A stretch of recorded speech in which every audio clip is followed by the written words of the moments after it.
Good afternoon, villagers. How are you? Let me just finish getting set up here. I was just finishing off lunch. Doug and I had a bit of a late lunch today, and I thought it would be time to eat. And believe it or not, time got away from us. Could not believe how late it got. But it is wonderful to have you all here. Let's see about this. I am so sorry about the unpreparedness, but welcome to today's version of the Daily Dose of Disney. I'm Arnie. Doug is in the other room at the moment, but he will be back in just a moment. Apologies, I just got to pull up the right file here. There we go.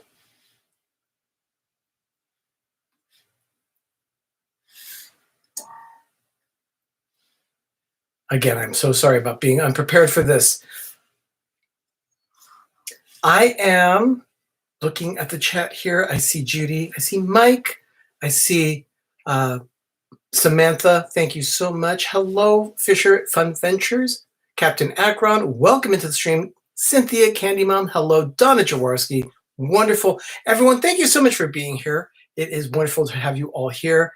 It's time for the Daily Dose of Disney. It is May 13th. Wow, this month is almost half over already. Unbelievable. That's gone that quickly. It is 226 days until Christmas. And today, there are several things about food. And we love discussing food here at PTV. But in this case, it's some national days. National Fruit Cocktail Day. National Crouton Day. It's International Hummus Day. But these are the two that I want to focus on. National Apple Pie Day. I have not baked an apple pie in a long time, but we have apple pie jam that we do enjoy here at PTV. And it's also World Cocktail Day. I saw that one earlier, put it on the list. And then Richard, the Orlando guy, mentioned it earlier as well. And I told him that I'm going to probably mix myself a small cocktail today to enjoy for the occasion. And Pam's fam, one of my favorite humans. Thank you so much for being here, Pam. Yeah, I'm with you. I want apple pie as well. But cocktail day, I'm probably going to make something with tequila, specifically probably a margarita, just something over ice.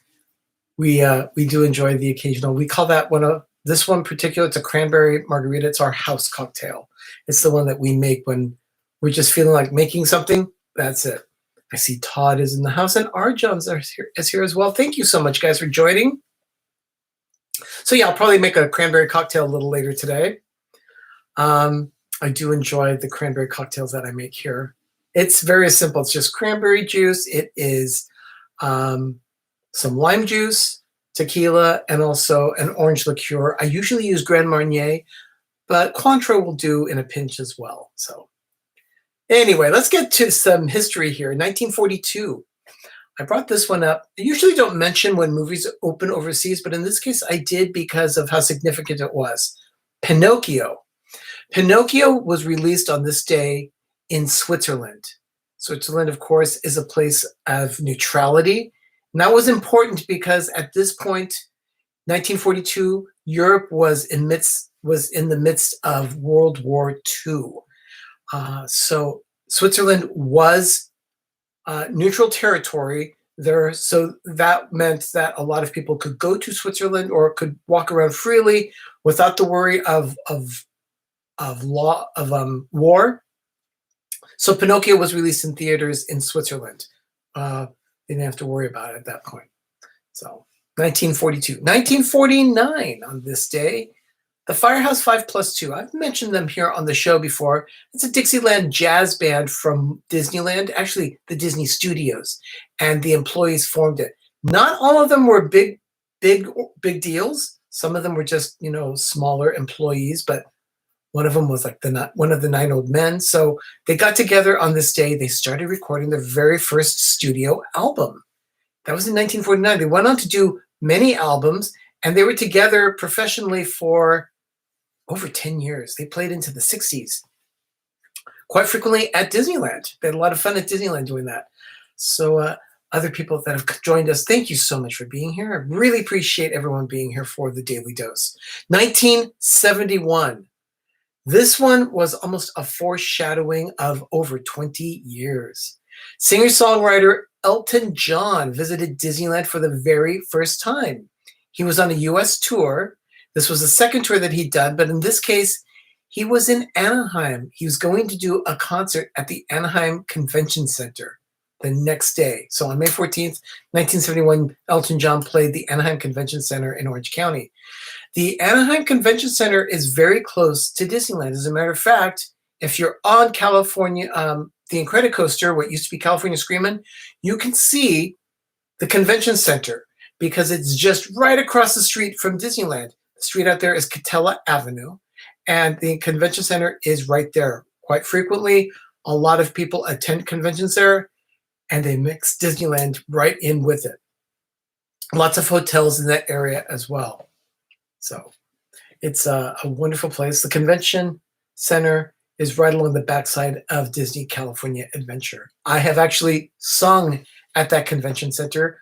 A few weeks ago, I mentioned that I had sung with a group called the Continental Singers, summer of 1984 in August. It was probably around August 20th, August 22nd, somewhere around there. I sang with 600 people, 600 other Continentals on the stage of the Anaheim Convention Center. So I've actually sung for an audience of about 10,000 people. That was quite intimidating. But when you've got 600 close friends right next to you also doing the same thing, it's not so bad.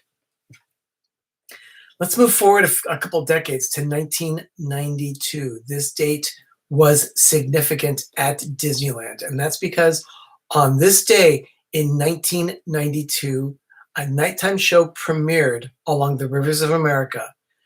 Fantasmic was shown for the very first time to the public on May 13th, 1992.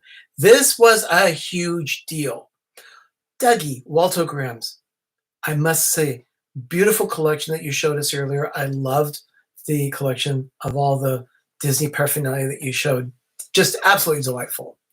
So Fantasmic premiered on this day in 1992. I remember seeing it. It was, I believe it was either late May or early June that I saw it. It had only been open about a month, and I saw it with my church youth choir. It was very exciting. Sitting there and just being completely blown away, not knowing what to expect, but we sat there waiting for it for about 2 hours. At that time, and of course that's still today, there are no bleachers that are set up for Fantasmic. You sit on the ground right along the rivers of America. They rope off the area, and you just sit there right along the river.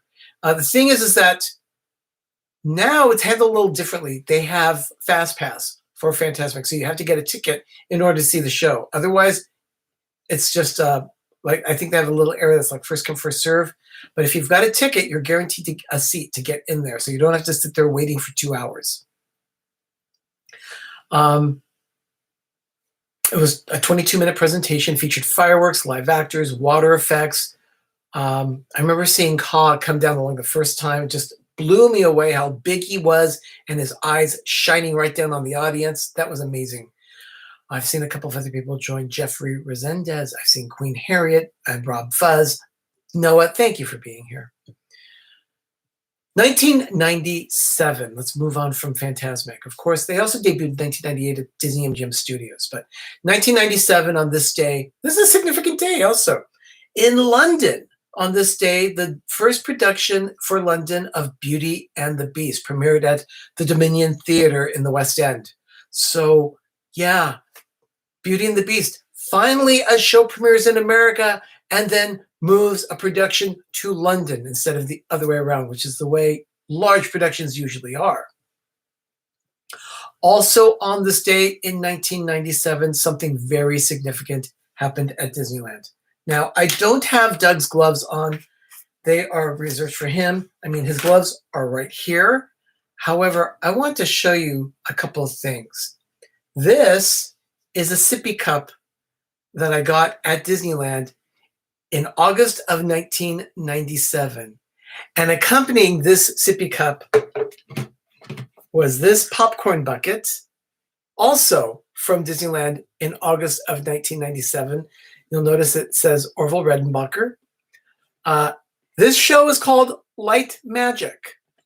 This is the nighttime show that replaced the Main Street Electrical Parade at Disneyland. Of course, the last time it was supposed to play at Disneyland was August of 1996. It was an extended, and they continued to extend it. It went into the fall, and they finally finished doing it.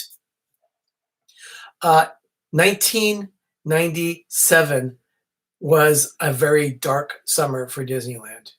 They had bet everything on this show. It was a $20 million production. They remodeled the whole length of the parade route for it because at that time, the parade route, as they were, I read an article in a newspaper about this from 1997. It was called, you should give them to me. I think I'll hold on to them, Dougie. The parade, like I said, it was kind of like almost a nighttime show. That's how they referred to it because the floats they called rolling stages. These stages were 80 feet long and they weighed 55,000 pounds, 27 and a half tons. These things were massive. They were absolutely huge. And they rolled down the street very quickly. You've never seen vehicles go down the street so fast at Disneyland. I mean, I'll tell you, the one thing about that thing was the night that I saw it, someone actually got their video camera out and they were filming it right there. Cast member tried to get them out of the way. They didn't get out of the way fast enough. The camera actually was hit by one of the floats as it drove by. That's how fast they were going.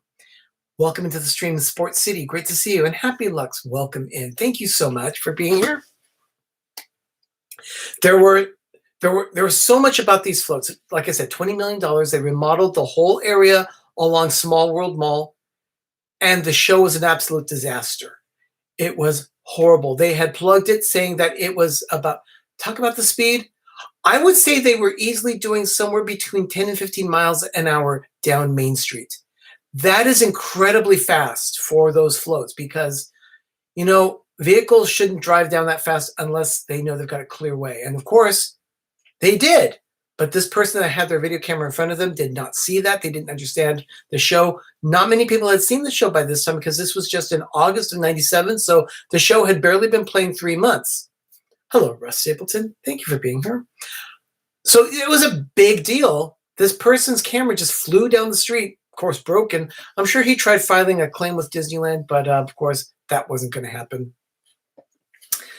He was where he was not supposed to be. So anyway, the show ended up being an absolute dismal disaster. We actually ended up calling it Light Tragic instead of Light Magic. They said it was going away at the end of the season, and that the end of the season was September 1st. That was Labor Day. It never played Disneyland again. They completely just took it away, dismantled it, and pretend it never happened. That's all they could do. Oh, look, Doug is joining us. Yes, I'm here. So, yeah, Light Magic, an absolute it was dreadful. Unmitigated disaster for Disneyland. It's absolutely dreadful. On this day, though, what it was they were doing a preview of the show. And that preview was for annual pass holders. When the pass holders got a hold of what this was, it ended up being a PR nightmare as well because they were promised a show that was better than the Electrical Parade, and it was not. To pour salt into the open wound at that time, at the very end of this show, they did a reorchestration of the Baroque hoedown from the Main Street Electrical Parade, which just made people even more mad because it just reminded them of what Disneyland had taken away from us. It was awful. I don't know if there's anything on YouTube because, again, technology in 1997 wasn't prolific like we have with our phones. I'm sure there is copies or you can get it. Yeah. The video still won't do justice as how dreadful and horrible. I can't come up with any more superlatives than it was nasty. It was just really, really bad. I saw it in August of 97 and it was I saw it in August of 97 as well. Oh, It was just dreadful. Well, let's move on from there. 2004, there was a Disney store on Fifth Avenue in New York City on this day. It closed on this day, but they were closing to remodel. They were going to reopen as the third location of the World of Disney. And I remember going to that store. We saw it in 2008, right? In 2008 on Fifth Avenue, Yeah. there's a picture in my Instagram. It goes way back. You'd have to go back at least a year. It was a Throwback Thursday post that I have of Doug coming out of the World of Disney with plastic bags in his hands, holding lots of merchandise. We dropped a couple $100 there easy that day. It was New York. It was the first time I've ever been there. It was 2008. As a matter of It was fact, a different I still time. have some of those. I still have ornaments that sit on the Disney Christmas tree every year. It's wonderful. I love that. 2006, the Disney Animation Studio released a cartoon called Little Match Girl. It was based on Hans Christian Andersen's tale called The Little Girl with Matchsticks. It was the last cartoon. The reason why I bring this up is because it was the last cartoon to utilize a computer system that they had at the Disney studio called the CAPS system. Right. That's Computer Animated Process System. Mhm. And it was just archaic compared to what was out at the time. It was revolutionary when they first used it. The first thing they did with it was it was an animation of Mickey Mouse standing on Epcot's spaceship Earth. And CYNTHIA. Cynthia, thank you so much. That was so kind of you. Thank you for that $1.99 super chat. That's very kind of you. Thank you very much. Oh, hello, everybody. I'm sorry. I don't have my glasses on. But I could see something pop up and it was colorful. Now I can see. Oh, hi, everybody. So, yeah, Cynthia, thank you for that $1.99 super chat. So the CAPS system, it was a proprietary system that was set up by Pixar and Walt Disney. They worked on it together in the late 80s. And the first cartoon was Mickey. But the first major cartoon that you saw was, you've seen The Little Mermaid. At the very end of the movie, almost at the very end, you see Triton with his trident like this, and it opens a rainbow. They produced that rainbow out of computer animation. That was the first time they used the CAPS system in a Disney film. Yeah. And the last time they used it was in 2006 for the short The Little Match Girl. And then they went on to use something that was a little easier to use, a little more robust and strong for animation. I think they use the same thing that Pixar uses. They use a system that is used from a company that had been called Toon Boom, and they changed the product a couple of years ago to it's called Producer now. So, but that was it. 2009, on this day, the Cannes Film Festival started in 2009. It was the 67th Cannes Film Festival. Of course, that's in France. They kicked off the ceremony with a new film from Pixar. That year, the first film of Cannes was the movie Up. That's a big deal. To have you be the premiere film for the film festival at Cannes, that is absolutely incredible. Beautifully done. Way to go, Pixar. And of course, it was a fantastic show. That was in 2009? 2009, yes. Okay. And then finally, in 2012, there was an episode that ran on ABC television on Sunday night called Finishing the Hat. Major guilty pleasure. I got sucked into Desperate Housewives. Yeah. That's actually one of my favorites. So trashy, but it was so good. I think that was one of the best TV shows out there. That was the name of the episode, the final episode of the 8th season, which was the last episode of the whole series for Desperate Housewives. Yeah, we got into it. How many seasons was there? Where was it, the 3rd or 4th season that we got into it? And then we finished it off. No. I'm sorry. It was about the 5th. It was the 5th or 6th season because we had already purchased the house. Yeah. We were here at Pepper Tree Villa watching it together. We were looking for something to watch. We started watching Desperate Housewives, and then we got hooked, so we had to catch up. And rather than watch all the new episodes as they were, we ended up finding them on DVD, and we watched them on DVD. Lots of fun. And then when the DVDs, we also ended up watching it on Netflix. Oh, 4 to 12. Yes. 8. Okay, let's talk about some current news. Disney. So, Today, I saw some news stories. Disney Cruise Line has canceled sailings through at least July 28th. Previously, they had canceled departures through June 17th, but now it's through July 28th. So they're pushing it back even more. Don't know when they're finally going to say they're not going to cancel and they're actually going to sail. That's all dependent on the situation. Another story. A new show is coming to Disney Plus. It's called Into the Unknown, Making Frozen 2. They're going to take us behind the scenes. It's a documentary series that's going to be coming to Disney Plus this summer. It's going to start on June 26th. And they're going to have all the episodes streaming immediately at that time. June 26th, a new show, Into the Unknown, Making Frozen 2. It's only on Disney Plus. Mhm. And then finally, this is kind of an interesting story. Let me read this to you. It was a man that was arrested for refusing to move during a parade at Magic Kingdom. So if you know what it's like, people will push to get to the front of the crowd to watch any parade whatsoever. That happens at Disneyland. It happens at Magic Kingdom. It doesn't matter. Well, he was trying to see the Festival Fantasy Parade because he wanted to get in front for a good spot. In 2015, he was arrested for allegedly attacking a cast member after they asked him to move for the parade. He had moved out to in front of the street, out on the street, so he was going to be in the way of the parade, just like the guy who got in the way of like magic and lost his video camera as a result. Anyway, this particular guy attacked a cast member. The incident says that the cast member, who was a female cast member, asked this gentleman, his last name is Ruben, asked him to step back he was asked to step back 3 feet so that the parade could start going by. He went on to scream at the 24-year-old cast member, grabbed her shirt collar, and threatened to punch her in the face.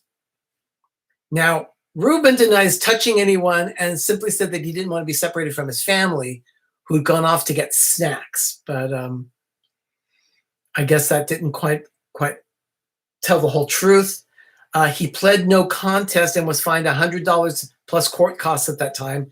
But this past March, he had actually gone on to sue Disney over the incident. He then dropped the case this past March because he filed that case in 2018. But he dropped the case. He had sued for negligence as well as false arrest or imprisonment, and he wanted $15,000 in damages. well, he was never going to get it. He wasn't going to get it. He was in the wrong. So he got that. He got what he deserved. He just dismissed the case. Said that was it. Moderators, thank you so much for helping me today. Thank you so much for also the links that you have posted. It's so helpful for us to continue going with our stream. Tonight on the Disney YouTube network, let me state that first, all of our channels in our community are hosted by Dean. His website is thelifeplace.com. If you've not checked it out, please do so. You'll see all of our channels there listed at various times every day. Dean has that updated. So for instance, tonight you will see there on thelifeplace.com that one of our support channels, D&G Explorers, has their show tonight at 8 p.m. They're going to be doing a cruise chat with Fisher Fun Ventures. And it turns out D&G Explorers and Fisher Fun Ventures have been here in the stream tonight. So they're going to be on at 8 p.m. Eastern, 5 p.m. Pacific. Don't miss them. So those are just a sample. That's a sample of what's coming on tonight. Also, our support channels, you see them listed by Noah, who just dropped them. They are Rob Fuzz, More Sunshine Please, D&G Explorers, Two Real Geeks, and The Orlando Guy. Now, we're going to be having a promo very soon drop, probably tomorrow, maybe tonight. I'm just not going to give a specific time as to when it's going to drop because I don't have that information yet. But we're going to be starting to address our upcoming episode of PTV Live, the Disney Plus Movie Club. Mhm. What movie are we going to see? Bed knobs and broomsticks. The I 1971 don't think I've classic ever seen that. starring David Tomlinson and Angela Lansbury. So Doug has never seen the movie. No, I don't think I've seen it a couple of times myself, but it's been years since I've seen it. So I encourage everyone here in the stream, go watch Bed Knobs and Broomsticks and join us on Monday night for PTV Live as we discuss Bed Knobs and Broomsticks for the Disney Plus Movie Club. And then finally, Ben will be dropping a new video this week for Life with Ben. It's a new episode starting tomorrow morning at 10 a.m. Eastern, 7 a.m. Pacific, only on PTV. Everyone, thank you so much for joining us. Thank you, Cynthia, and everybody. I'm glad I got to come in. And Cynthia, yes, thank you for that super chat. It's so much appreciated. Thank you. And yeah, we're looking forward to that movie. Fisher Fun Ventures likes the movie. So thank you so much, everyone. It's been a delight to spend this time with you. Everyone have a magical evening and have a great, big, beautiful tomorrow. Bye, everybody. We'll see you again tomorrow at the same time, 6 p.m. for another edition of the Daily Dose of Disney. Bye, everyone. Bye.